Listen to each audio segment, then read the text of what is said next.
I have been keeper of this light for 11 years now. 11 years. And I will tell you that this is not a number I arrived at easily. Not a figure I can say without pausing to feel the full mass of it, because those 11 years do not feel like a straight line to me.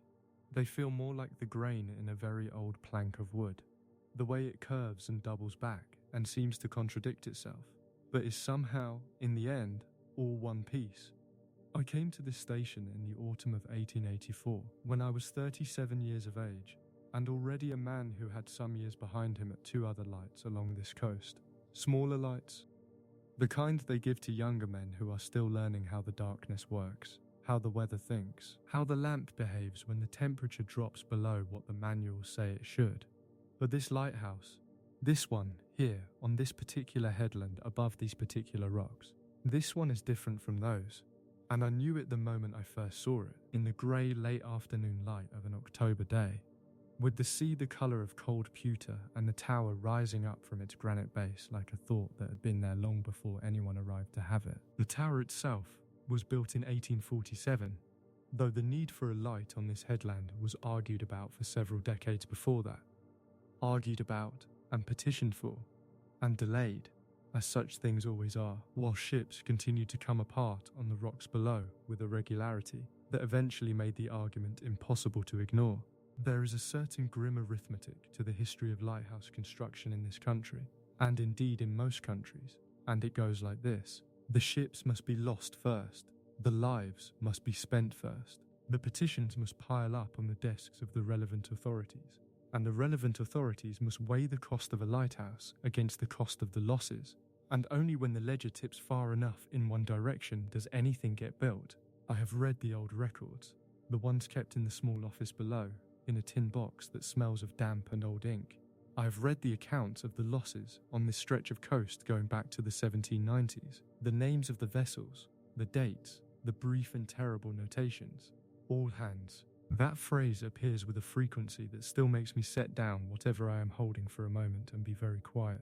The campaign for a light on this headland was begun formally in 1829 by a merchant from the town to the north who had lost a cargo vessel and 3 of its crew in a November storm the year before. He wrote to Trinity House, that is the body responsible for lighthouse authority in England and Wales, established by royal charter all the way back in 1514, under King Henry VIII, originally as a guild for mariners before it grew into the institution it became. He wrote to Trinity House, and he described in careful, unemotional language exactly where the rocks lay, exactly what had happened to his ship, and exactly where a light would need to be positioned to prevent such a thing from happening again. His letter sat with other letters for some years. There was the matter of cost, the matter of jurisdiction, the matter of which kind of light and how tall a tower, and whether the land itself could be purchased or requisitioned from the man who owned the headland at that time, a farmer who was not initially disposed to sell. The farmer eventually sold, or his heirs did, after he was gone. I do not know the particulars of that negotiation, only that by 1845 the land was secured, and by the spring of 1846 the first stones were being cut and laid. The foundation stones. I think about the foundation stones sometimes, when the tower shudders very slightly in a large sea. Just the smallest tremor, barely perceptible, more felt in the soles of the feet than heard with the ears. I think about those stones and the men who cut them, and I find that the trembling does not concern me at all, because I know what is beneath me. Granite. Local granite, quarried from a site approximately 4 miles inland, brought down by cart along a track that had to be specially constructed for the purpose. The men who quarried it were, I am told, a mix of local labour and experienced masons brought in from the west, from Cornwall, where the tradition of working with stone of that particular character was well established. Cornish granite is an extraordinary thing. I have held pieces of it in my hands. There are some loose fragments near the base of the tower, where the ground has settled slightly over the years and pushed a few old stones out of true, and the weight of even a modest piece is remarkable. A dense, almost personal heaviness, as though the stone were slightly reluctant to be lifted. The colour of it is a grey that is not quite grey, a grey that has a warmth underneath it, a faint rose or amber in certain lights, as though the stone remembers the deep heat of the earth that made it. The foundation courses, The lowest layers that sit partially below the ground and partially just above it are the largest stones in the whole structure. Each one is cut into an irregular but deliberate shape, fitted against its neighbours with a precision that requires no mortar to hold. The weight of everything above is what holds them, the pure accumulated pressure of the tower bearing down on itself. It is called Cyclopean masonry. In some traditions, this method of fitting very large, very heavy stones together without binding agent, and the name has always appealed to me, the suggestion of something built by creatures larger and older and more patient than ordinary human beings. I sometimes put my hand flat against the wall of the stairwell on a cold night and feel the temperature of the stone. It is never fully cold, even in the deepest winter. The mass of it is too great for the air alone to pull all the warmth out. There is always a faint residual heat in the deepest part of the wall, the heat of the earth perhaps, or simply the accumulated warmth of 11 years of habitation, 11 years of a lamp burning at the top and a fire in the grate below, soaked so slowly and completely into 3 feet of solid granite that it cannot be easily taken back. The tower rises to a height of just over 112 feet from the base to the top of the lantern room. I have climbed the interior staircase, 127 steps, each one worn slightly concave at its center by decades of keeper's boots. I have climbed those steps thousands of times, and I no longer count them consciously. My body knows them the way it knows my own breathing. The staircase winds upward in a continuous helix around the hollow center of the tower, and as one climbs, the windows that punctuate the outer wall appear at regular intervals, small and deeply recessed in the thick stone, each one framing a different angle of the world outside, depending on where in the spiral you are when you reach it. Some frame nothing but sea, some frame the headland and the cropped, salt-flattened grass, and the occasional stunned silhouette of a sheep that has wandered up from the farm to the south. One, about 2/3 of the way up, frames a small triangle of inland sky, and on clear days I can see the dark line of trees 3 miles distant, and I find that particular window more comforting than all the others, because it is the only one that shows me something sheltered. But I am ahead of myself.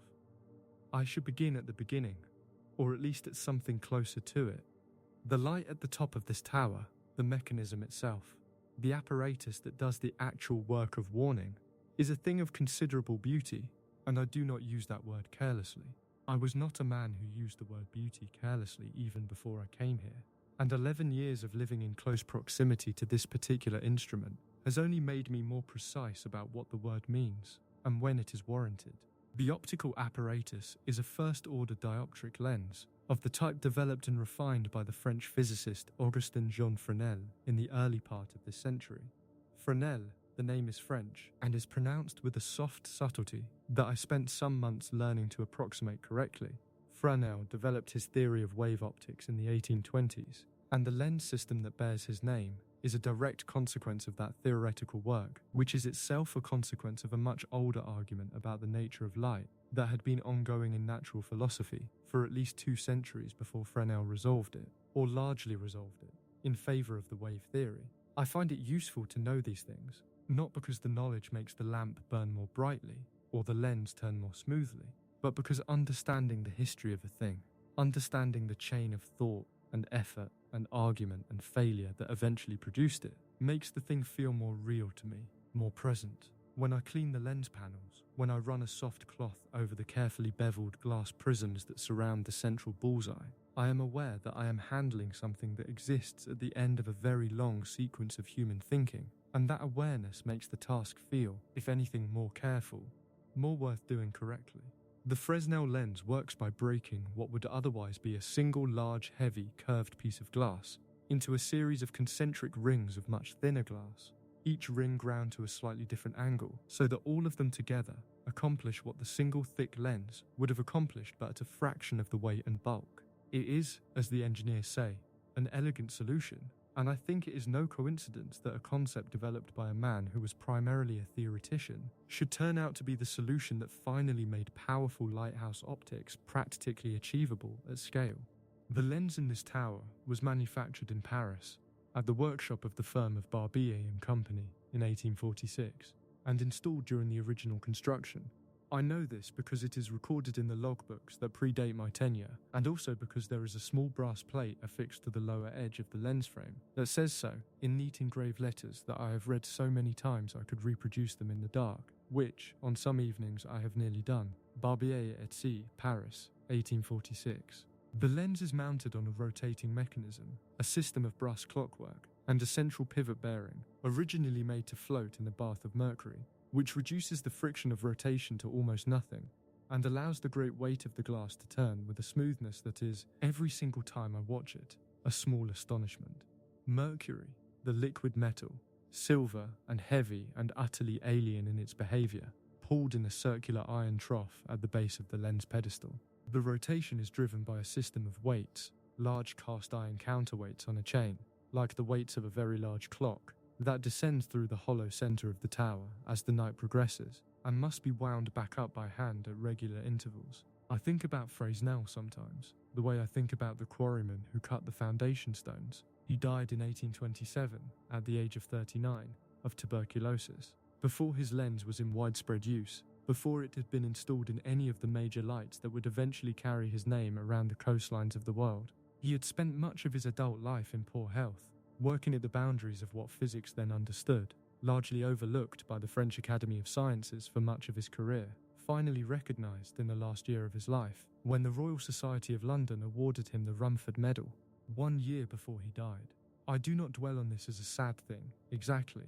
I dwell on it as a true thing, which is different. The world often takes its time recognising what it has been given. This coastline took decades to get its light. Fresnel took most of his career to get his recognition. The stones took millions of years to form in the earth before anyone thought to use them.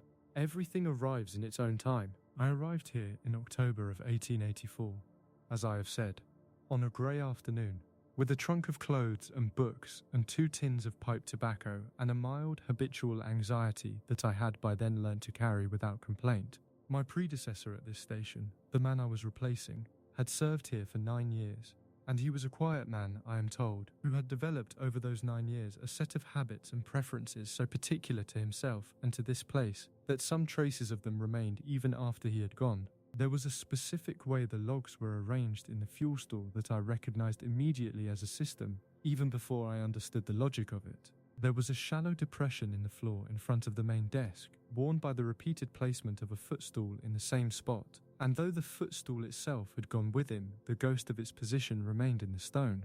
There was a nail in the wall beside the door to the lamp room where he had always hung his cap, and I found myself, without any conscious decision, hanging my own cap there from the first week. That is what a place does after it has had enough keepers. It begins to have opinions about how things should go, and a lighthouse keeper does not, in the main, resist those opinions. The life of a keeper is, in its essential nature, a life of attention to what already exists and maintenance of what has already been established. We are not innovators. We are not reformers. We are men who have agreed to take responsibility for a particular light in a particular place and to ensure, night after night, season after season, that the light does what it was built to do. The first lighthouse in Britain that operated anything like a modern light was at Eddystone Rock, off Plymouth, in 1698, a wooden structure, which is a description that makes any keeper wince slightly, given what weather and fire eventually did to it. It burned down in 1755, taking its keeper with it, a man named Henry Hall, who at the time of the fire was 94 years of age and had, by that age, earned the right to be burned in a lighthouse fire if the universe had decided that was to be his fate. He had, it is said, swallowed a quantity of molten lead during the fire and somehow survived long enough to be brought ashore, where he died 12 days later. The lead was found in his stomach at autopsy, 12 ounces of it. I have never found a way to think about Henry Hall without eventually setting down whatever I am holding. The Eddystone was rebuilt in stone after that, rebuilt by John Smeaton, an engineer whose contribution to the theory of hydraulic mortar alone would have secured his reputation, but who also designed a lighthouse that stood for over a century and whose construction methods became the template for every major lighthouse built after it. Smeaton understood that a lighthouse on a rock in open sea needed to be not just strong but flexible, that it needed to be in a sense of the same nature as the thing it was resisting, to have a solidity and a rootedness that could accept the force of the sea without fighting it directly. Smeaton's tower was interlocking. Each stone was cut with a slight curve and a groove, so that the courses of masonry could be dovetailed together the way the bottom of a wineglass is fitted to its stem, locked into each other by their own geometry, not merely stacked. It is an idea that seems obvious in retrospect and that required, apparently, a man of considerable genius to arrive at in prospect. I think of Smeaton when the storms come. This coast sees significant storms.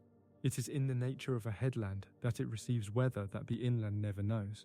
The full unbroken force of systems that have crossed hundreds or thousands of miles of open water before arriving here, at this specific configuration of stone and height and curve, and releasing what they have saved up for the crossing.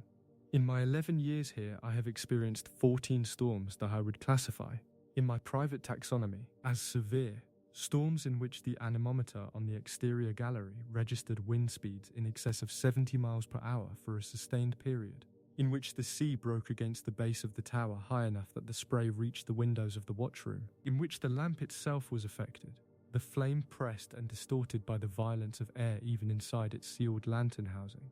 5 of those 14 storms I would classify as exceptional, and of those 5, there is one, a January storm in 1890, that I do not think I will ever fully describe to anyone. Not because it defies language, exactly, but because every time I have attempted to begin the description, I have found that the language I reach for is the language of awe, and I am not a man who uses the language of awe without some self-consciousness. What I will say is this: in the worst hours of that storm, with the tower shuddering in a way that was no longer subtle, no longer a thing felt only in the feet, but a thing felt in the teeth and in the sternum, I put both my hands flat against the inner wall of the lamp room, and I felt the stone the way you might feel the chest of a very large, very calm animal, and I felt it breathing, not moving, exactly, but alive in some sense that is prior to movement, present in a way that the word solid does not fully capture. And I was not afraid. I have thought about why I was not afraid many times since, in the quieter nights that followed. I believe it is because by 1890 I had already absorbed, through 6 years of habitation at that point, I had already absorbed enough of the history of that stone, enough of what it had already survived, that my fear did not have a foothold. There was simply too much accumulated proof of its endurance for my own uncertainty to take hold. It had survived the winter of 1869, which the records call the most severe on the British record to that point. It had survived the gale of 1874, which took the chimney off the keeper's cottage and left a mark in the exterior masonry of the tower that I can still find if I look in the right place in the right light. A faint discoloration at about 40 feet up, where something struck with considerable force and left a bruise in the stone that is perhaps 3 inches long and the colour of very old tea. It had been here, in this form, for 47 years by the time that January storm came for us in 1890, and in some prior formless sense. The granite itself, the headland itself, it had been here for approximately 300 million years before the quarrymen arrived with their tools. 300 million years. I find that number, when I hold it in my mind carefully enough, to be one of the most restful numbers I know. There is something deeply, fundamentally calming about the timescale of stone.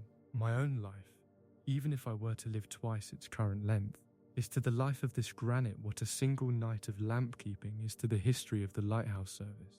A brief, specific, purposeful interval. A watch. I am keeping a watch that was already long underway when I arrived, and that will continue long after I am gone, and in between, in this particular interval, this specific watch of mine, I am simply here, doing what the position requires, trying not to waste the lamp or let the wick smoke or miss anything that the dark is trying to show me. The Lighthouse service, in its formal sense, the professional, systematized maintenance of lights along the coasts of Britain, goes back, in its modern form, to the early 19th century, though the impulse behind it is far older than that. Roman lighthouses stood on this island. The Romans called them pharos, a word taken from the Greek, in itself taken from the name of the island off Alexandria, where the most famous ancient lighthouse stood, one of the 7 wonders of the world, a structure said to have risen to perhaps 400 feet, and to have burned a fire at its summit that could be seen 30 miles out to sea. The Pharos of Alexandria was built around 280 BC, and stood in various states of repair and disrepair for perhaps 15 centuries before the final earthquake that brought it down for good in the 14th century. 15 centuries. There is that time scale again, the one that makes my own 11 years feel very light and very manageable. I think about the keepers of the Pharos sometimes, whoever they were, whatever title they held, whatever daily and nightly rhythms organized their existence in that great building. And I wonder if they felt what I feel, which is a kind of custodial love, a specific tenderness for the mechanism and the building and the purpose, all held together into a single feeling that I do not have a precise word for in English. Perhaps there is a word for it in Greek. The fuel I burn in this lamp is mineral oil, paraffin oil, the kind refined from petroleum, which has been the standard fuel for British lighthouse lamps since the 1870s, when it largely replaced the colza oil that had been in use before it. Colza is rapeseed oil, pressed from the seeds of the plant you see in yellow fields in spring, and it burned adequately, but with a quality of smoke and a volatility that made it, in the judgment of the lighthouse authorities, less reliable than the mineral alternative.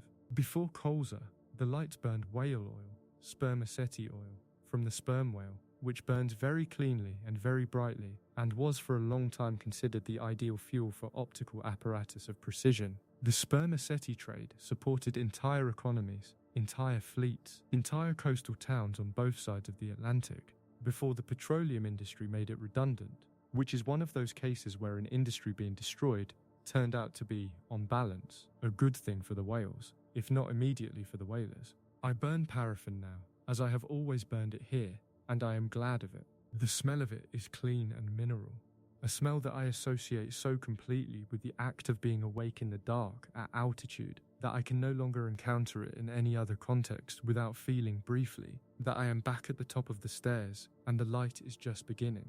The smell of paraffin and the smell of lamp black when the wick has been trimmed slightly wrong and made a brief plume of soot before settling, and beneath both of those the older, deeper smell of the stone itself, a smell that is not quite damp and not quite dry, a smell that is mineral and ancient and faintly warm.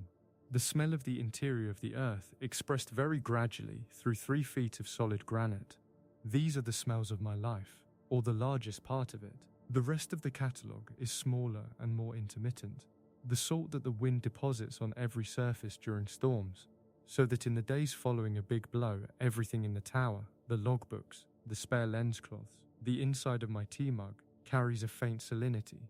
The dry, slightly dusty smell of the logbooks themselves, which are kept in a wooden cabinet below the watchroom, and which I open regularly to record the conditions of the night, and which carry in their pages the olfactory history of every watch I have ever kept here, every storm and every calm. The logbooks.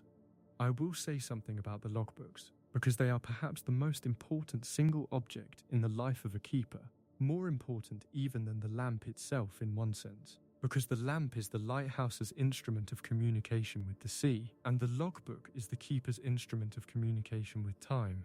A keeper is required, by the regulations of the lighthouse authority, to record in the log at regular intervals throughout his watch the state of the weather, including wind direction and approximate force, visibility, sea conditions, the state of the lamp, including fuel level, wick condition, and any irregularities in the optical apparatus, and any events or observations of note, including vessels seen or assisted, signals exchanged, visitors to the station, and any maintenance performed or required. It sounds, in that formulation, like a dry and bureaucratic exercise, and sometimes it is. There are nights when the log reads like a ledger, column after column of terse notation.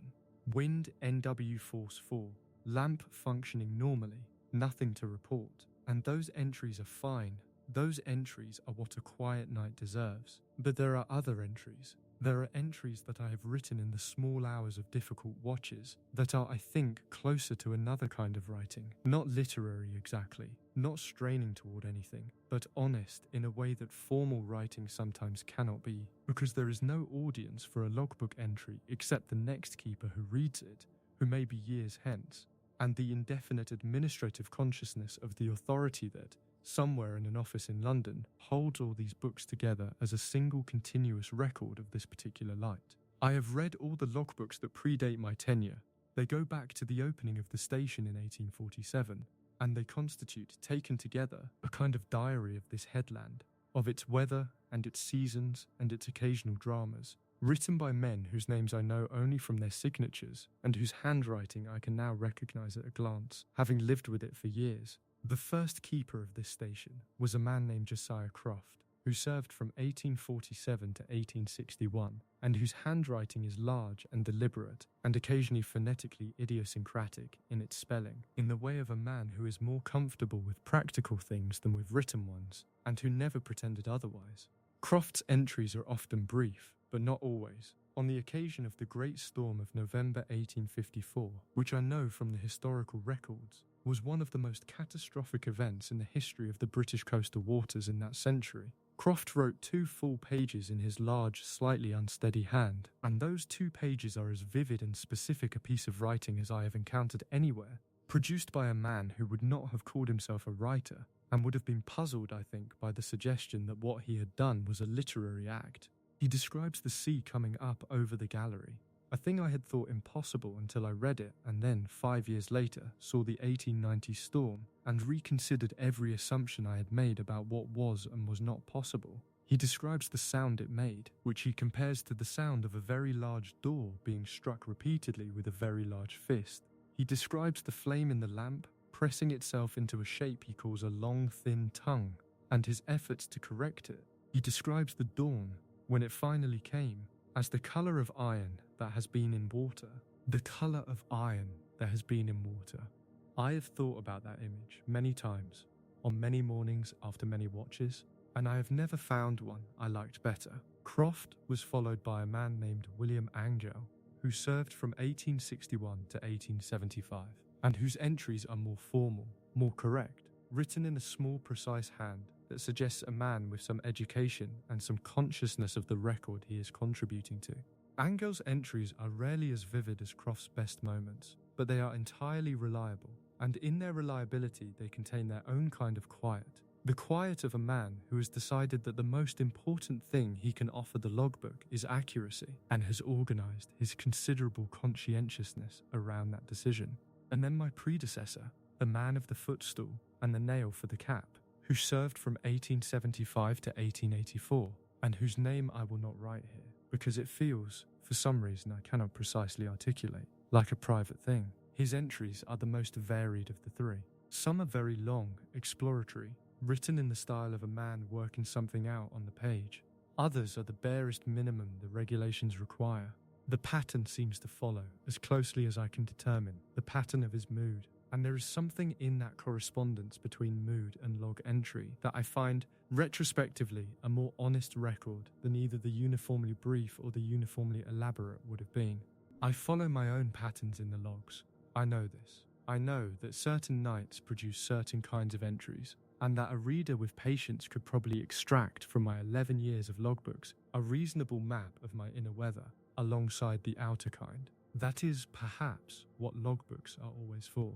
The keeper's duties, as set out in the instructions provided by the Lighthouse Authority at the start of my tenure here, are extensive and specific, and I will enumerate some of them, not because I want to recite a list, but because the list itself, the quality of its particularity, the care that someone has put into imagining and anticipating every possible aspect of the job, is itself a kind of comfort. The keeper is responsible for the cleaning and maintenance of the optical apparatus, including the regular polishing of all lens panels and prism faces, the lubrication of the rotation mechanism, the inspection of the clockwork weights and chains, and the timely reporting of any defect or deterioration to the superintendent. The keeper is responsible for the maintenance of all oil stores, ensuring that fuel reserves are adequate, that containers are properly sealed against contamination by water or debris, and that the fuel is drawn from stores in proper rotation to prevent any portion of the supply from becoming degraded through long storage. The keeper is responsible for the maintenance of the fog signal apparatus.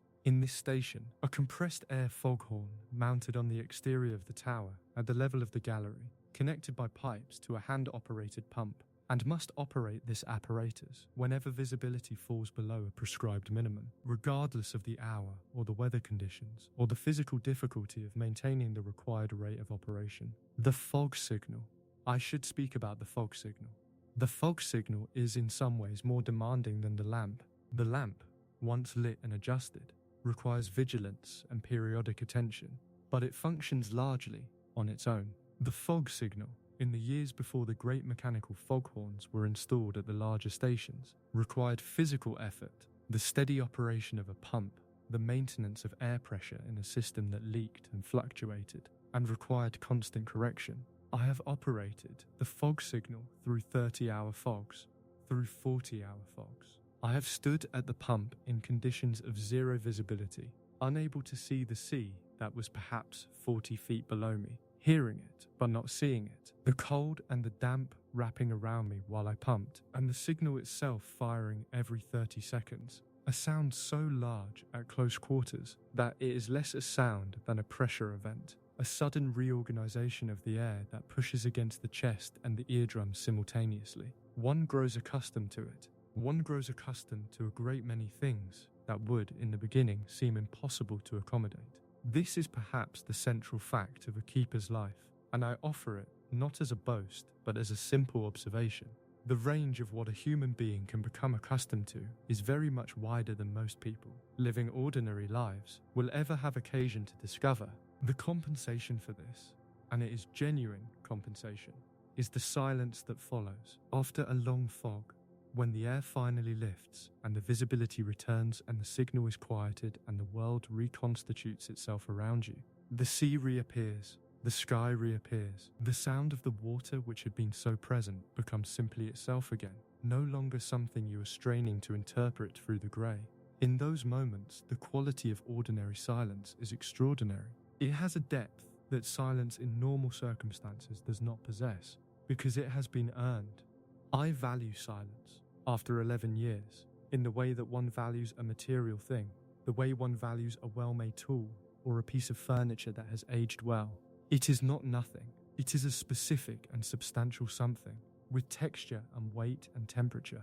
The silence of this tower, on a calm night in late autumn, when the sea is quiet and the wind has dropped to something barely above still and there is no vessel in range, requiring anything from me, that silence is one of the finest things I know. There is still the clock tick of the rotation mechanism. There is still the low, steady breath of the lamp. There is still, if I listen carefully, the settling sounds of the stone itself, the tiny adjustments of a very large and very old structure finding its rest. But underneath all of that, and in the spaces between, there is the silence that this headland has had for a very long time, that was here before the tower and will be here after it, that the tower does not disturb so much as briefly and carefully inhabit. I am part of that silence now, in some way I could not have predicted when I arrived. I am no longer a person who comes here from elsewhere. I am a person for whom this is the center, and elsewhere is the abstraction. My watch begins at dusk, as it always has, as it always will. I will tell you about it now, and so now. Now the history recedes, the way the tide recedes, not disappearing exactly, not gone, but pulled back from the immediate shore of the moment. And what is left is simply this: the tower, the dark outside the windows, the particular quality of this specific evening in the autumn of 1895, and the work that this evening requires of me. I rise from the chair in the lower room. This is a thing I do with some deliberateness at this hour, because the chair is deep and the lower room is warm. There is a small iron stove in the corner, fed with the dense, slow-burning Welsh coal that is delivered to the station every 6 weeks, and it has been going since mid-afternoon, and the room holds its heat well, being low-ceilinged and small and lined on two sides with the accumulated thermal mass of the stone. And rising from that chair in that warmth and committing to the climb is an act that requires, even after 11 years, a small and specific act of will. Not reluctance exactly, not resistance, but acknowledgement perhaps that what I am stepping into is different in quality from what I am stepping away from, and that the difference deserves a moment of recognition. I put on my jacket. It is a heavy jacket, wool, of a dark navy blue that has faded over years to something more like the colour of deep water seen from altitude, and it is lined on the inside with a close woven flannel that is softened through washing and wearing into something that feels, against the backs of my hands when I pull it on, more like a second skin than a garment. The buttons are brass, large and practical, and I do them up from the bottom in the order I have always done them up, which is a habit so old that it predates any conscious decision about it and now simply happens, the fingers finding each button and its corresponding loop without any instruction from the thinking part of the mind. I take my cap from the nail by the door. The cap is thick wool as well, a dark grey, fitted close to the head, with a short brim that deflects rain and wind from the eyes with reasonable effectiveness when I am outside on the gallery. It has been shaped by years of being worn and removed and hung on that nail in such a way that it now fits my head the way a well-used tool fits a hand, without adjustment, without thought, simply correctly. I take the lamp from the shelf beside the door. This is the hand lamp, the small portable oil lamp that I carry during the climb, so that I can see the stairs before me. The lantern room lamp, of course, is not yet lit, and the stairwell at this hour in this season is a darkness that would be absolute without some carried light. The hand lamp is a simple thing, a small brass cylinder with a reservoir of oil and a wick, and a glass chimney no larger than my fist. But I am fond of it in the particular way that one becomes fond of objects that have accompanied one through a great many repetitions of an important act, that have been present for so many versions of the same task that they begin to feel like a participant rather than merely a tool. I hold the hand lamp at roughly waist height, the way I have always held it, and I open the door to the stairwell. The cold comes first, before anything else, before the dark, before the sound, before the specific quality of the air. The cold is what meets me at the threshold of the stairwell door, pouring down from above like water finds its level. The cold air of the unheated stone shaft descending with a gentle but immediate certainty against my face and my hands. It smells of the stone, that smell I described earlier, mineral, ancient, faintly warm despite the temperature. The smell of the interior of something very old and very dense is stronger in the stairwell than anywhere else in the station, because the stairwell is essentially a long tube of exposed interior stone, 45 feet of circular wall with nothing between the air and the granite but time, and whatever quality of smell the stone has had for 148 years. It is concentrated here, in this shaft, with very little interruption. I set my right hand on the iron handrail. The rail runs the full length of the staircase on the outer wall, fixed into the stone at intervals with iron brackets whose flanged bases are mortared into the masonry, with a thoroughness that was probably excessive, but that I have had reason to appreciate on a number of occasions. Large weather occasions when the tower's movement was sufficient to make a careful grip on that rail feel like the wisest available action. The iron is cold under my palm, not biting cold, not the cold of metal exposed to winter air, but the cool, neutral, massive cold of metal that has been sitting in an enclosed space for many hours, absorbing the ambient temperature of stone that changes slowly and by small degrees. It is the cold of something that has been here, waiting, patient, doing nothing except being present and available. I begin to climb. The first step is always the one that requires the most attention, because the first step is the one I am most aware of taking.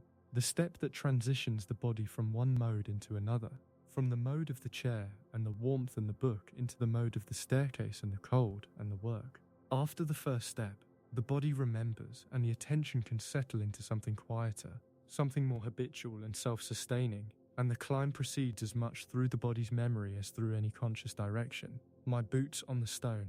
The stone steps are worn, as I have said, 127 of them, each worn to a shallow concavity at its center by the passage of keeper's boots over 48 years, and the concavity varies from step to step in a way that I find I can read now, with the sole of my boot the way a blind person reads a familiar text with a fingertip. Some steps are worn quite deeply, half an inch or more, the stone there polished to a smoothness that is almost frictionless when damp and requires a certain conscious placement of the foot. Others are barely marked, the granite at those points being of a slightly harder composition that resisted the wear, or perhaps those steps were, for reasons of geometry or human habit, used differently than the others, the foot landing there at a different angle.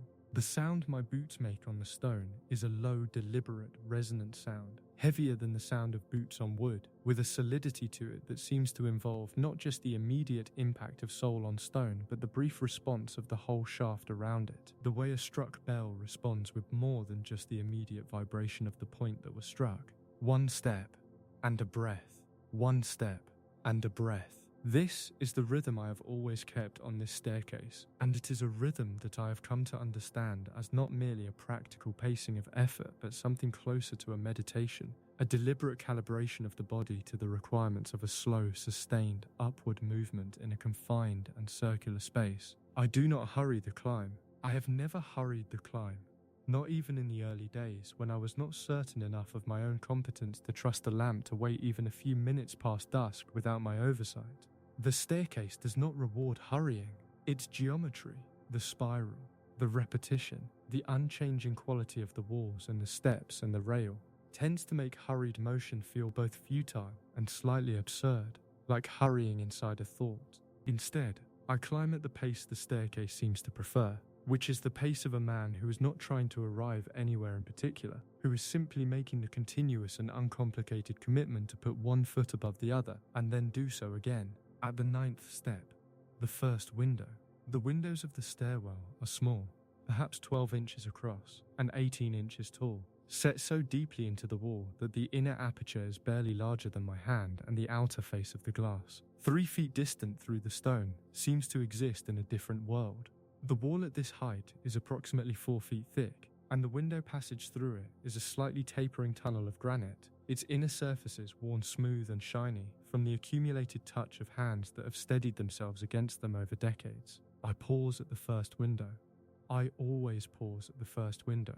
It is not a pause I decided to take. It simply happens, the body stopping of its own accord at this particular step and turning slightly so that the eye can find the glass at the far end of that small stone tunnel and look through it at whatever the evening has made of the world outside. Tonight, the glass is dark with rain. Not obscured exactly. I can see through it. The rain is not so heavy as to make the glass opaque, but the glass itself is moving with water, the drops finding each other and combining into slow, irregular rivulets that run down the inner face of the outer pane, and the world beyond is visible through these moving threads of water as a series of dark shapes and vague gradients, the sea distinguishable from the sky only by a slightly greater density of darkness lower down and a slightly more active quality to the shapes within it. The wind is from the northwest tonight. I know this before I look at any instrument, before I consult any gauge, because the particular sound of the wind around this tower is specific to its direction, and I have heard it from every direction it can come from, enough times that I recognize each one the way I recognize a voice in a familiar room. From the northwest, the wind comes in pulses rather than a continuous stream. It loads itself against the gallery above, and then releases, loads and releases, and the intervals between the gusts are filled with a low, steady resonance in the stone that is less a sound than a vibration, barely at the threshold of hearing, felt more in the chest than in the ears. I continue upward. The hand lamp swings very slightly as I climb, a pendulum motion generated by the rhythm of my steps, and the light it casts swings with it, moving the shadows on the curved inner wall in a slow, continuous rhythm that has, I think, on more nights than I could count, been the last thing I consciously attended to before some portion of my mind drifted temporarily away from the task of climbing, and simply followed the shadows for a while, arriving at the top of the staircase only slightly surprised to find itself there. The shadows on the curved wall of the stairwell are a deep, soft brown in the lamp's light. The granite at this angle and in this illumination losing its grey quality and becoming something warmer, something almost amber. The yellow flame of the hand lamp reflected and diffused through 3 feet of stone in a way that makes the walls seem, if not quite warm, then at least not cold, not unwelcoming. At the 31st step, the second window. This window faces south, or approximately south, and on a clear evening it frames the headland as it descends toward the sea, the cropped dark grass, the broken line of the cliff edge, and beyond it the first open water, which on calm evenings has a luminosity at dusk that makes it seem briefly lighter than the sky. Tonight there is no such luminosity. Tonight the window shows me nothing but rain on glass and the general dark, but I look through it anyway, the way I always look through it, because the habit of looking is the thing, not what is seen. 31 steps, 96 remaining. The mathematics of the climb are not something I consciously perform at this point in the ascent. I do not stand at the 31st step and subtract 31 from 127 to arrive at 96, but the number surfaces in the mind anyway, the way the body knows things the thinking mind has not caught up with yet. 96 steps is still most of the climb, and in the early years that knowledge had a quality of mild discouragement to it, a reminder of how much remained. Now it is simply information. 96 steps at this pace in this spiral will take the time they take, which is roughly 4 minutes of steady, unhurried ascent, and those 4 minutes have their own quality, their own specific texture, and I am not in any hurry to be past them. I pass the 47th step and the wall beside me changes character very slightly. This is where a repair was made, in the winter of 1887, to a section of the inner wall that had developed a hairline crack over the course of the previous 2 decades. Not a structural crack, nothing that threatened the integrity of the tower, but a surface crack that had allowed moisture to work its way inward through the outer face and had caused some spalling of the plaster that lines the interior stairwell wall. The repair was made by a mason brought out from the town, a younger man who worked for 2 days in the cramped space of the spiral staircase, with remarkable patience and good humour, and who left behind a small section of new lime render that is slightly lighter in colour than the surrounding material, and has a smoothness that the older plaster, textured by decades of condensation and mild damp, does not quite match. I always notice this section when I pass it, not with any thought attached to the noticing. It is simply a landmark. The way all repeated journeys develop landmarks, specific points that the body registers automatically as markers of progress, without any instruction from the mind to do so. After the 61st step, there is a landing, a slight widening of the stairwell, barely wider than the staircase itself, but providing just enough space to stand level for a moment. And I stop here, as I always stop here, and set the hand lamp down on the stone floor of the landing and straighten my back and breathe. My breathing in the stairwell has a particular quality. The shaft amplifies it slightly, returns it to me as a sound with more presence than breathing in an open room, as though the stone is listening and repeating what it hears. I am aware of my own breath in the stairwell in a way that I am not aware of it elsewhere, and this awareness has, over 11 years, become one of the things I value about the climb, because it is an unusually direct form of attention to something that is normally below the threshold of notice. The breath in, the pause, the breath out.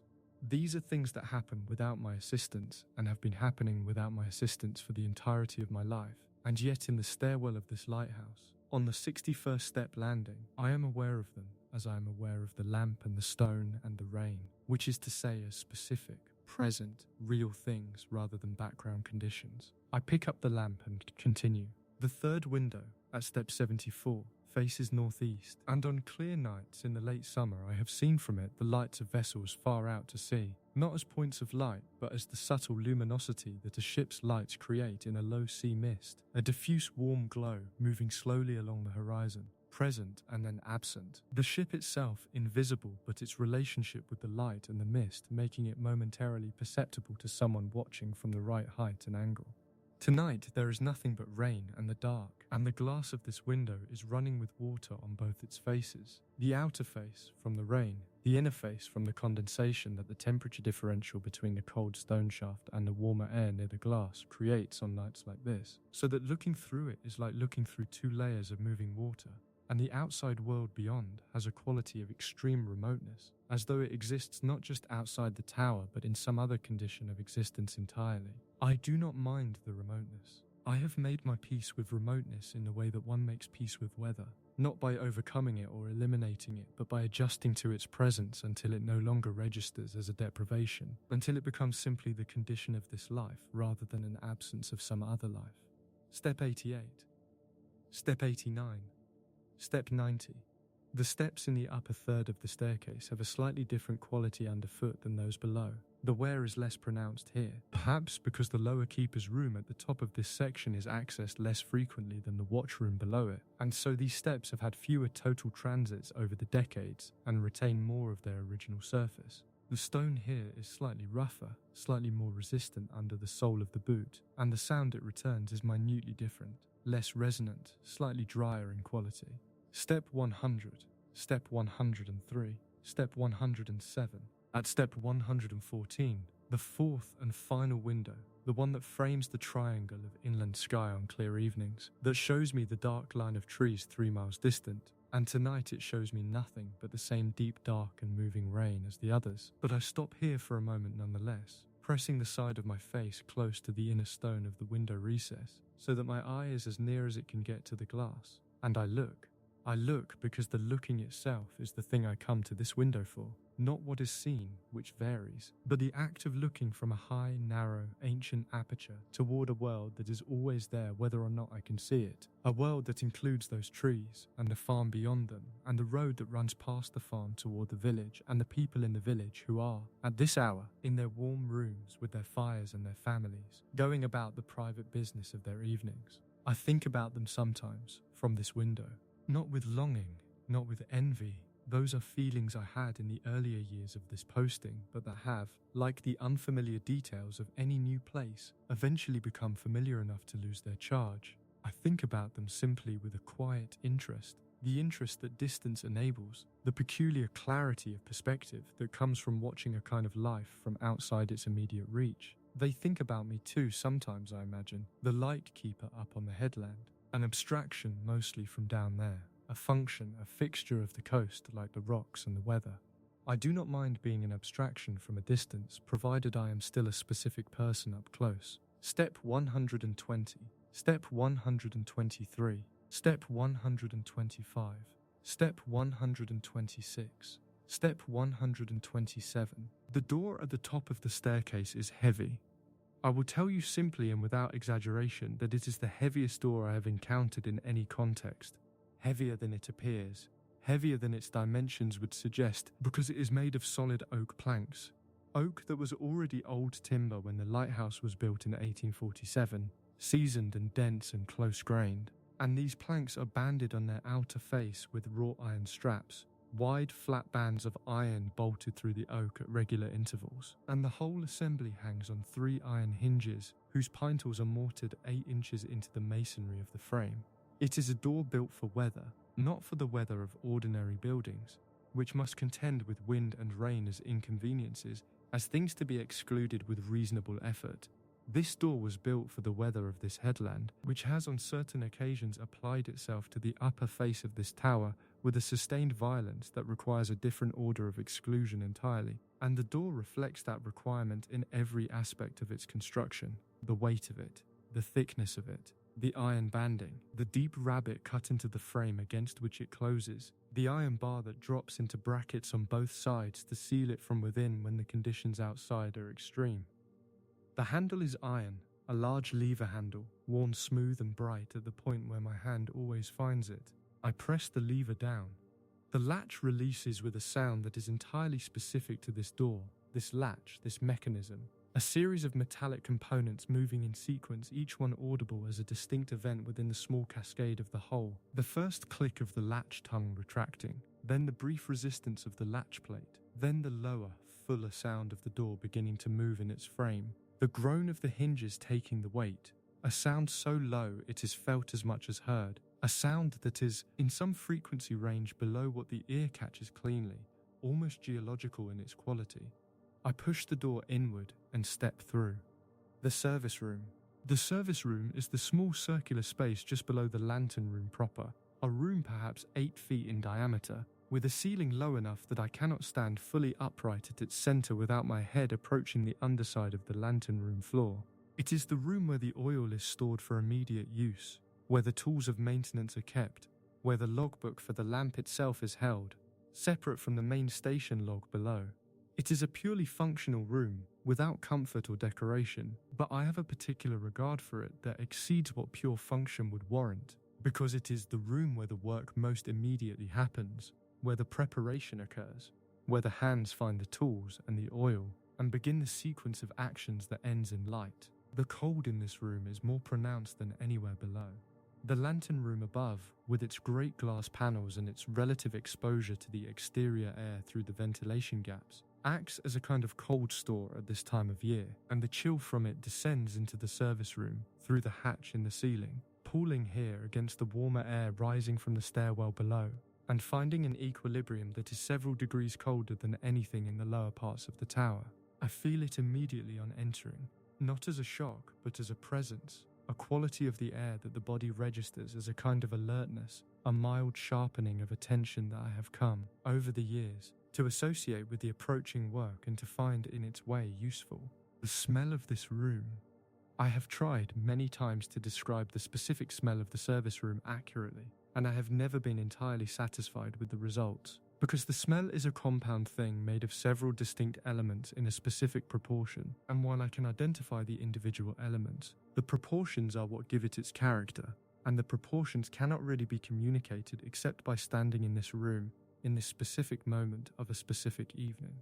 There is the paraffin oil. This is the dominant element, a clean, cool, mineralic smell, slightly sharp at the front of the breath, and then smooth and neutral toward the back of it.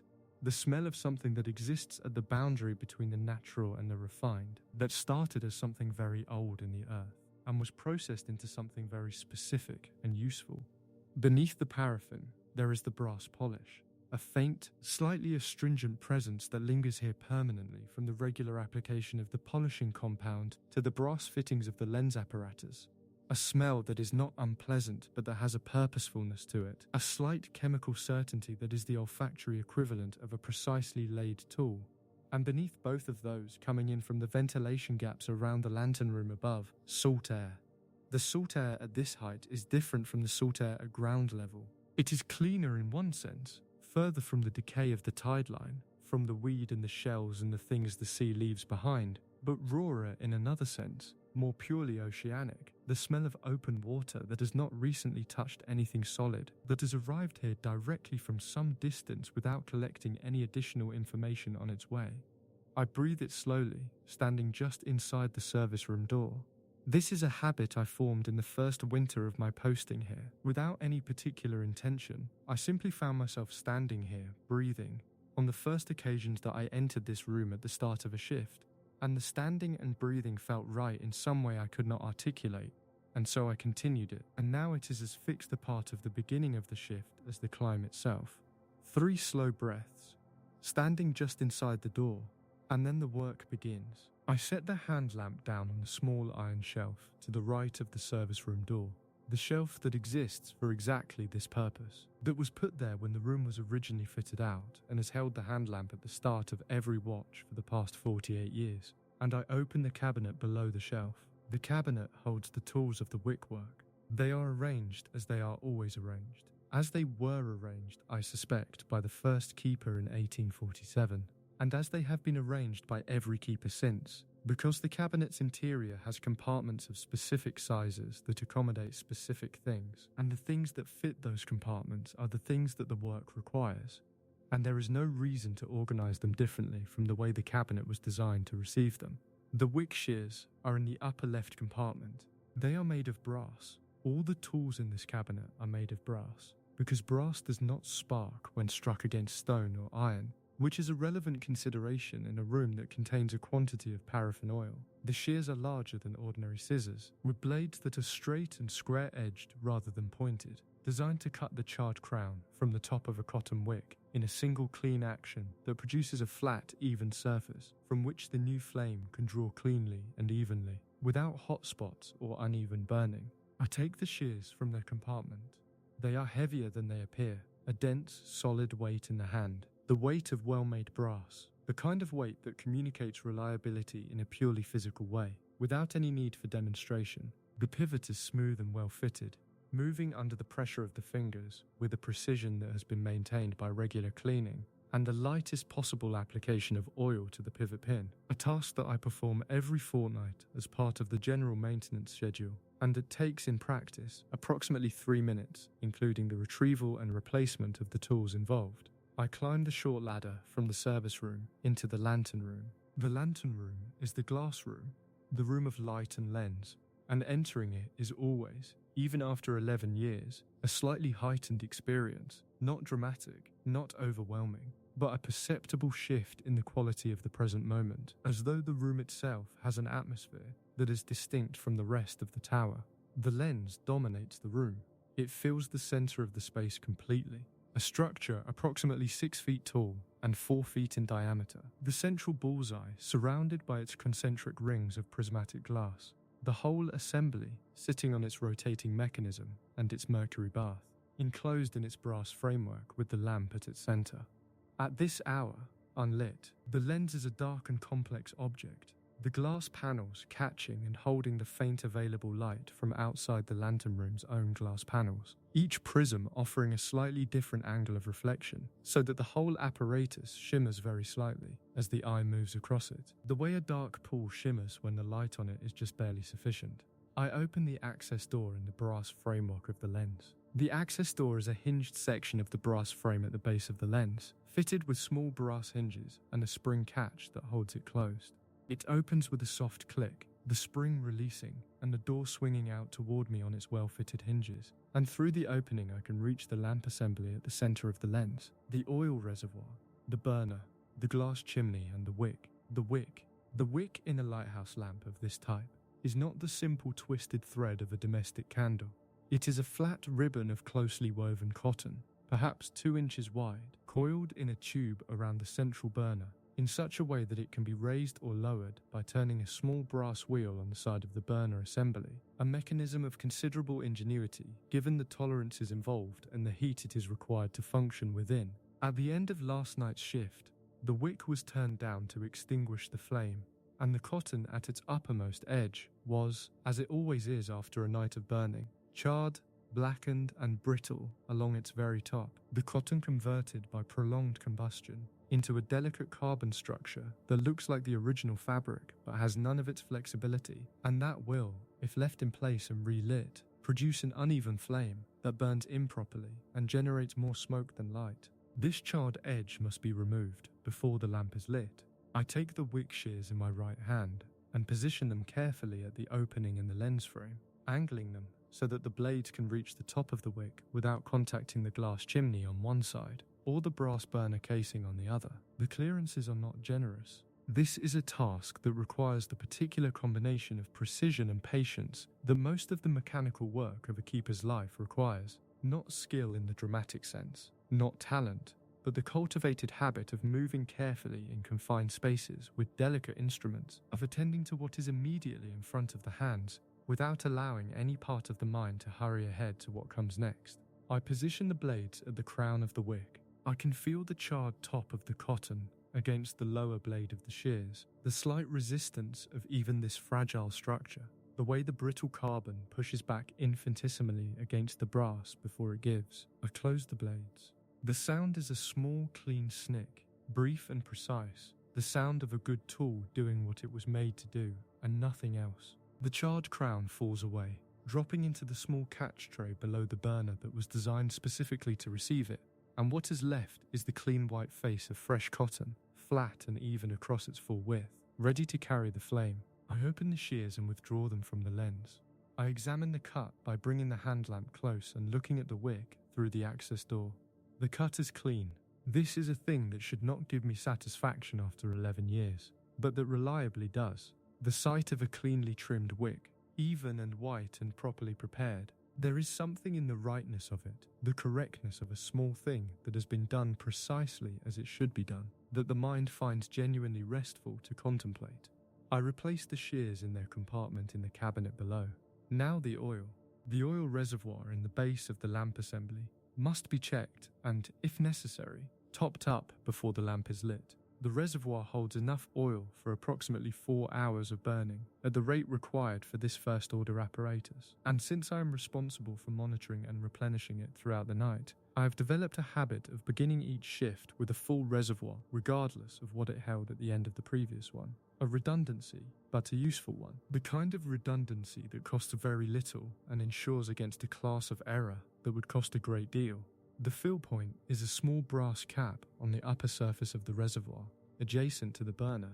I unscrew it with my left hand, 2 full turns and a half, the thread precisely cut, the cap coming free without any sticking or resistance, and I take the small oil measure from the shelf, a graduated brass cylinder that holds exactly enough oil to bring a partially depleted reservoir to its fill line, and I fill it from the large oil container kept in the service room below, and I carry it carefully up the short ladder. The oil flows from the measure into the reservoir with a sound that is very quiet and very liquid, a soft trickling that is almost below hearing in this room, which is itself almost entirely silent at this moment, with only the faint sounds of the rain on the outer glass panels and the wind moving around the gallery outside. The reservoir reaches its fill line. I screw the cap back, 2 full turns and a half. I set the measure aside and take the box of matches from the breast pocket of my jacket. This box has accompanied me on every watch for as long as I have been at this station. Not the same box, of course. The matches are consumed and the box replaced as needed, but the same size, the same type, a standard household matchbox. I remove a single match from the box. The match is a simple wooden stick, perhaps 2 inches long, with a small head of red phosphorus compound at one end that is, at this moment, entirely inert, entirely harmless, entirely without consequence in itself. It becomes something different when it meets the strike plate, but it is not that thing yet, and holding it before that encounter is a small, ordinary act that I have performed thousands of times, and that has, in its ordinariness and its frequency, become a kind of anchor, a specific tactile reality at the beginning of the specific sequence of actions that produces the light. I hold the glass chimney steady with my left hand. The chimney is already in place on the burner, and I tilt it very slightly to create the axis angle for the match, and I draw the match head against the strike plate of the box. The sound is brief and particular, a short rasp, barely an inch of contact between the match head and the abrasive surface, and in that inch and that fraction of a second, the friction generates the small local heat that ignites the phosphorus compound, and the match head catches. The flame, a match flame at the beginning, before it has found its full expression and settled to its steady height, has a quality of tentativeness. It tries several shapes in the first fraction of a second, flickering and wavering, and briefly too tall and then briefly too short, the combustion finding its equilibrium, and then it settles into something small and steady and pointed, leaning very slightly in whatever direction the air in the room has an opinion about. I watch it settle. I always watch it settle before I introduce it to the lamp. There is no strictly technical reason for this pause. The match is perfectly capable of lighting the wick before it has fully settled, but the pause feels right. Feels like giving the match its moment before it is put to work, which is perhaps a slightly sentimental relationship to have with the match, but which I am willing to accept as one of my minor eccentricities. I lower the lit match into the opening of the glass chimney. The wick catches immediately. The fresh trimmed cotton takes the flame with an immediacy that is always, to my eye, more decisive than I expect. One moment there is only the match flame, and then, in a transition too quick to observe directly, there is also the wick flame, taller and differently shaped, the orange of the match giving way to the purer, cleaner yellow of the burning oil. I withdraw the match and extinguish it against the inner side of the lantern room frame. The wick flame in its initial seconds is not yet what it will be. It is burning unevenly, the oil not yet fully warmed, the airflow not yet stabilized within the chimney, and the flame is somewhat ragged at its top edge, slightly irregular in its height, occasionally throwing a thin grey wisp of smoke that means the air-to-fuel ratio is not yet correct. I reach for the airflow adjuster. The adjuster is a small lever on the side of the burner assembly to control the amount of air reaching the base of the flame, regulating the combustion and determining whether the flame runs rich, too much oil, too little air, producing incomplete combustion and smoke, or lean, too little oil, too much air, producing a weak and pale and unreliable flame, or, in the middle of those two conditions, correctly, producing a flame that burns clean and strong and steady, consuming the oil at the designed rate, and generating the maximum useful light from the available fuel. I move the adjuster in very small increments, a quarter turn to the right. The flame responds. It settles slightly, the ragged top edge smoothing, the grey wisps diminishing. Another small movement, another response. This calibration takes perhaps 3 minutes of patient small adjustments, each one given enough time to show its full effect before the next is made. And in those 3 minutes I stand very still before the lamp and watch the flame with the focused, unhurried attention of a man who has been doing this long enough to know that hurrying it makes it take longer, that the flame requires patience in the way that most natural things require patience. And then it is right. It is right in a way that is immediately and unambiguously apparent, the way a tuned instrument is different from an untuned one, to an ear that has spent years listening, not a large difference in the objective character of the thing, but a qualitative difference that registers not just in the assessment of the mind, but somewhere more immediate, somewhere in the body itself. The flame burns steady. It is amber, the colour of it, not the yellow of an ordinary domestic lamp, which is a warmer, softer colour. but amber, a deeper, more saturated, slightly reddish yellow that is specific to this fuel and this burner and this quality of trimmed wick and this calibration of air. And that is one of the colours I will carry with me out of this life whenever I leave it. One of the colours that belongs irreversibly to the deepest part of my experience of this place. The lens begins to receive it, even at its current state, before the rotation mechanism is engaged, before the lens begins to turn. The glass of the Fresnel apparatus does what it was designed to do, gathering the flame's light and beginning to organize it. The prisms refracting and the bullseye concentrating, and the effect on the interior of the lantern room is an immediate and significant increase in the quality of the illumination. The brass fittings of the lens framework catch the light and return it. The glass panels of the outer lantern room wall reflect it and carry it. The whole room, which moments ago existed in the dim and uncertain light of the hand lamp, becomes now a room of amber warmth and sharp shadow. The shadow's precise because the light source is concentrated and directional. The amber warmth deep because the quality of the flame is exactly what it should be. I step to the far side of the lantern room, to the iron crank. The crank is mounted on the wall to the left of the lens mechanism, connected through a system of brass gears and shafts to the clockwork drive that turns the lens, and through a separate mechanical train to the counterweight system that is the source of the rotational energy. The counterweights, they hang in the hollow center of the tower, large cast iron cylinders, each weighing approximately 120 pounds, hanging in series on a heavy iron chain that passes over a sprocket wheel at the top of the shaft and descends the full interior height of the tower to the lowest accessible level.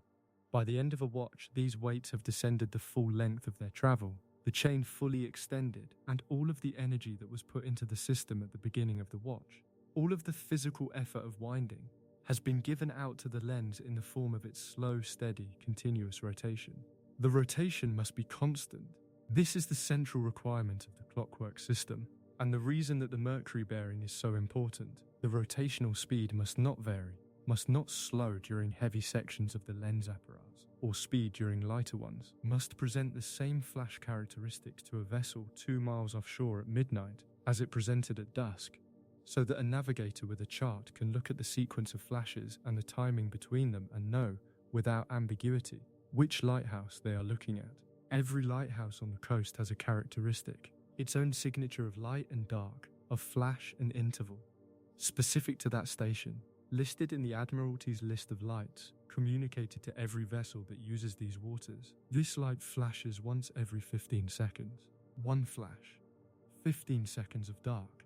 One flash, 15 seconds of dark. The constancy of that rhythm is my deepest professional responsibility, and the clockwork is the mechanism by which I discharge it, and the winding of the clockwork is therefore the most important single physical action of the watch. I set my hands on the crank. The crank handle is iron, a straight bar perhaps 18 inches long, fixed to a shaft of slightly larger diameter that enters the wall and connects to the gear train within.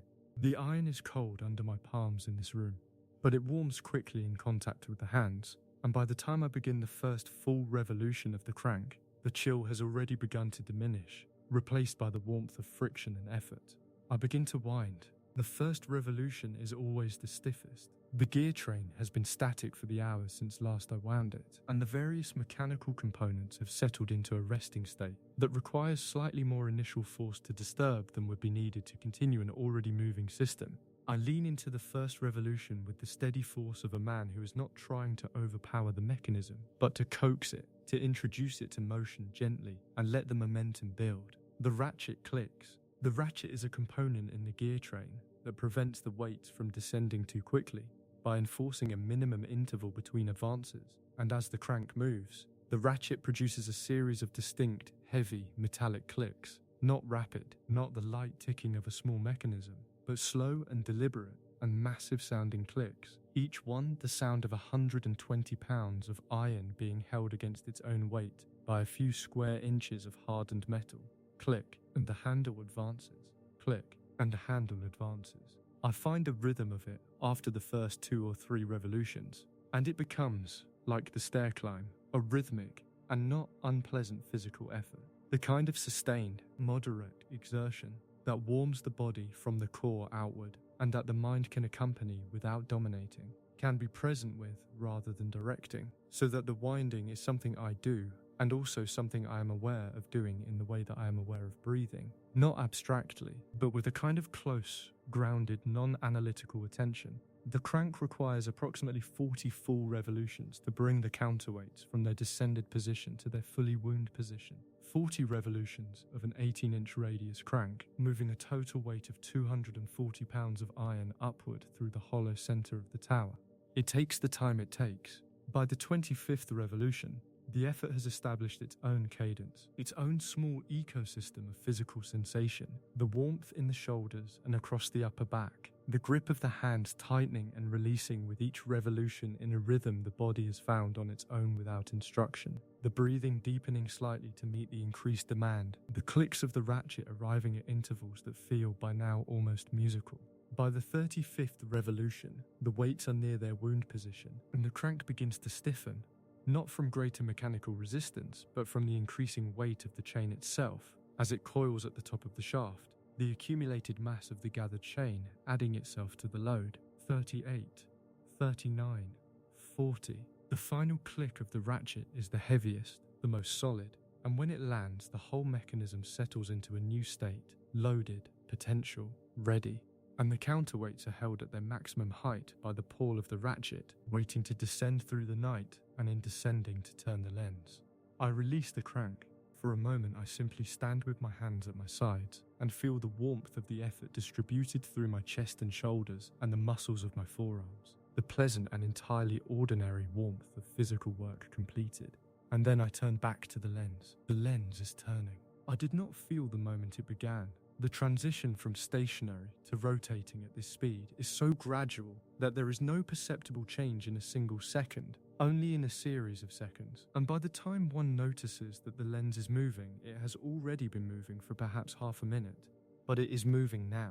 The great assembly of glass and brass, weighing what it weighs, supported on its film of liquid mercury that removes friction so completely that a child's hand could set it in motion, is rotating at its designed rate. One full revolution every 15 seconds. I watch it. I watch the lens turn in the way that I have watched it turn on the first night of 11 years of shifts. And the quality of the watching does not diminish with repetition because the thing itself does not diminish. The slow, silent, utterly effortless rotation of something this large and this heavy and this precise is a sight that maintains its capacity to compel attention regardless of how many times it has been seen before. The amber light of the flame at the center rotates with it, the focused beam sweeping the interior of the lantern room as it passes each glass panel, and through the outer glass of the lantern room I can see the beam itself going out into the dark and the rain, a column of amber light, moving, regular, patient, illuminating the rain in the second it passes through it, and then gone, and then back, and then gone again, every 15 seconds. Every 15 seconds, the same interval, the same quality of light. The same arc through the dark above the water, the same brief illumination of the rain. One flash, 15 seconds, one flash. I descend the short ladder from the lantern room into the service room. I descend the 127 steps. Going down is different from going up. The body's relationship to the descent is a different relationship. The balance distributed differently, the attention going forward and downward rather than upward. The hand on the rail applying a slight braking force rather than a pulling one, so that each step is a controlled lowering rather than a lift.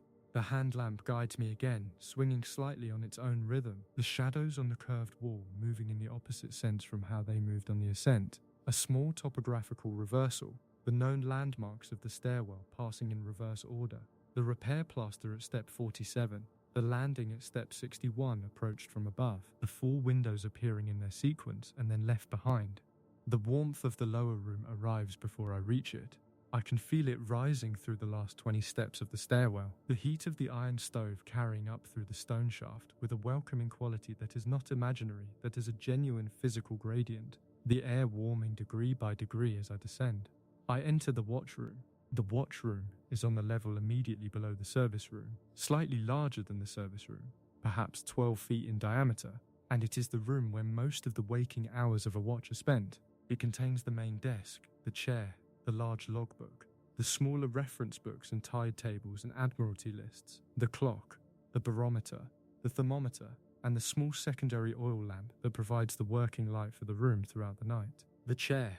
I will not pretend that the chair is comfortable in the conventional sense of that word. It is a heavy, straight-backed wooden chair, made of oak, with a flat seat and a flat back and no upholstery of any kind.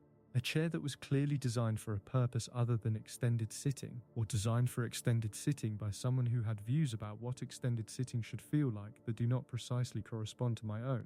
But I am used to it. I am so used to it that sitting in any other chair for a prolonged period now has a quality of mild wrongness about it, as though the softness and accommodation of cushioned seating is a kind of inattention that I can no longer quite endorse. The wooden chair of the watchroom keeps me present. It does not allow forgetting. It is, in its way, a tool, and I respect it for that. I pull the chair to the desk. The desk is fixed to the wall, a wide plank of thick oak, planed smooth on its upper surface and left unpainted, so that 11 years of use have given it a patina that is now impossible to distinguish from the natural aging of the wood. The grain slightly raised in places where moisture and drying have worked on it over the decades. The surface darkened to a warm honey tone in the areas that receive the most contact. The corners of the near edge rounded and softened by the passage of arms across them. There are marks in the surface of the desk that I did not make and cannot entirely account for. A series of shallow parallel scratches near the right edge that might be from a compass or a rule used by a previous keeper in the course of some calculation. A circular stain near the left corner that is the ghost of a cup or a pot set there daily for a long time by someone whose habits predated mine. I place my hands flat on the surface of the desk. The wood is warm from the residual heat of the room and smooth in the way of wood that has been touched very many times without being refinished, worn to a slight polish by accumulated contact rather than any applied finish, and the feeling of it under the palms is one of those small, specific, unremarkable sensory experiences that I find, when I attend to it, to be among the most genuinely grounding available to me. The texture of this desk, the warmth of it, the slight give of solid wood that is not quite rigid, that has enough flex to register pressure without transmitting it entirely. I take the logbook from its place on the left side of the desk. The logbook is a large book. The pages are approximately 12 inches by 9 inches, bound in black leather, with a brass clasp on the right edge that I leave unfastened, during a watch but would close if I were carrying the book anywhere. The leather cover has been softened by handling until it has a suppleness that new leather does not possess, and the corners of the cover are worn to the underlying board at their edges, so that the original black of the leather gives way at those points to the pale brown of the pressed paper beneath. I open the logbook to tonight's page. The page is blank, the smooth, cream-coloured, slightly textured paper of a good quality log, the kind the authority supplies, heavier than ordinary writing paper, with a surface that is slightly resistant to the pen, that receives ink with a brief hesitation before absorbing it, so that the first fraction of a second of each letter exists on the surface of the paper before the paper takes it, and the quality of that surface resistance gives the writing a slight physical weight that I find, in the small hours of a long watch, to be useful. I open the inkpot.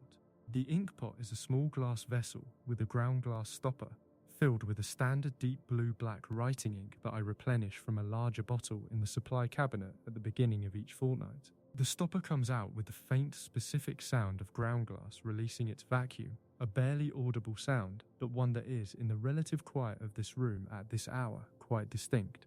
I take the pen from its holder.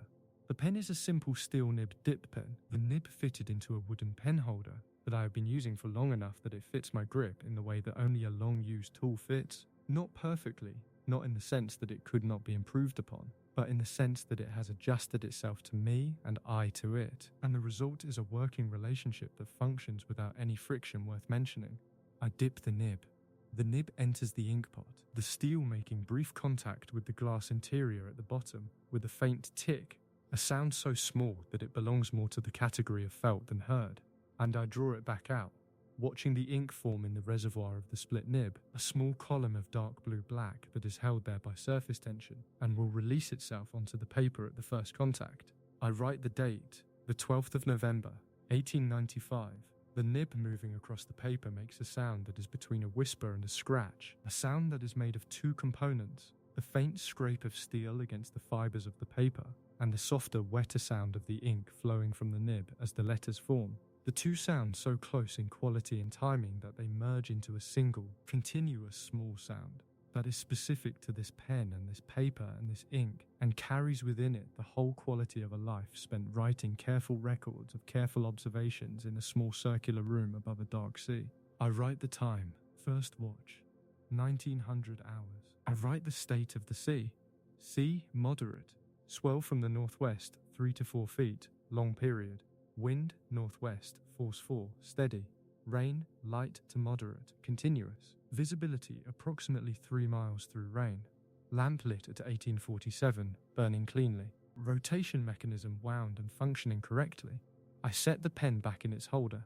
I look out the window of the watchroom. The window of the watchroom faces southeast, out across the water that the lighthouse was built to illuminate, and through it, on a clear night, one can see the regular pulse of the beam as it sweeps above and then comes briefly back across the field of view, appearing as a pulse of amber at the lower left of the window, and then gone, and then back, every 15 seconds. Tonight the rain interrupts the view in a way that should, perhaps, diminish it. It does not diminish it. The rain, caught in the beam, makes itself visible in a way that rain in the dark would not otherwise be. Each drop illuminated for the fraction of a second that it occupies the path of the light, so that the rain as a body becomes briefly, intermittently perceptible, a moving texture of caught light that comes and goes with the rhythm of the rotation. One pulse of amber light, the rain lit and made visible, the sea surface briefly bright beneath it. 15 seconds of dark, and the rain invisible again, falling in the dark and making no appearance. One pulse of amber light, 15 seconds of dark. I watch this for some time. I do not know exactly how long I watch it, because watching the beam is not a thing I do with any part of the mind that tracks time. It is a watching that suspends duration, that occupies the present moment so completely that the present moment becomes very wide and very still, and what is in it is simply the light and the dark alternating with the patience of a mechanism that was designed to be patient, that has been exercising this specific patience since 1847 and will continue to exercise it long after I have gone.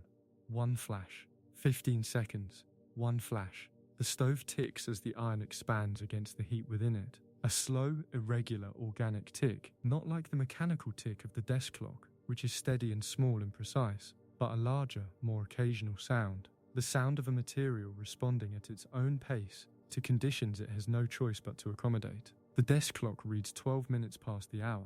I have the whole night before me. Not before me as something to be endured or passed through or survived.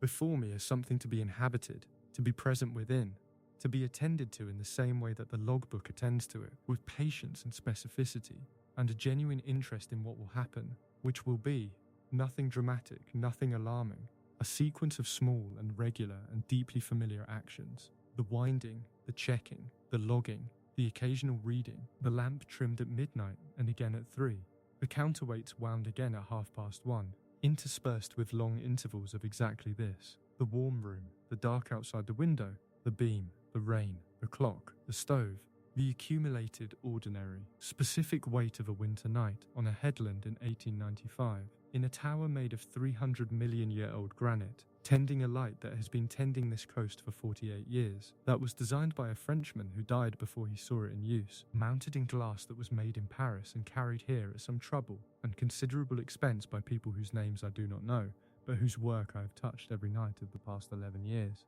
All of that, present in this room, in this darkness, in this warmth, in this specific and unrepeatable version of a night that is also the same as every other night. Because the sea is always the sea, and the dark is always the dark, and the light is always the light, and the work of tending it is always the same work, patient and grounded and quiet and sufficient. I am warm. The stove is warm, and the room holds the warmth, and my jacket is heavy and my chair is solid, and the logbook lies open before me with its entry complete. The ink dry now, the words set into the paper in that particular shade of blue-black that will still be legible. I know this because I have read the words of keepers who have gone before me, that will still be legible if someone chooses to look for another 100 years or more. The 12th of November, 1895. Lamplit, rotation functioning, sea moderate, rain continuing, nothing to report, nothing to report. Outside the window, one pulse of amber light catches the rain, and is still, and the rain falls in the dark, and everything is quiet. And everything is fine. This has been the last shift. If tonight was kind to you, if the stone was solid and the lamp was steady, and the dark was the right kind of dark. There is a small button somewhere nearby. It will keep the door open for next time. Good night. Sleep well. The light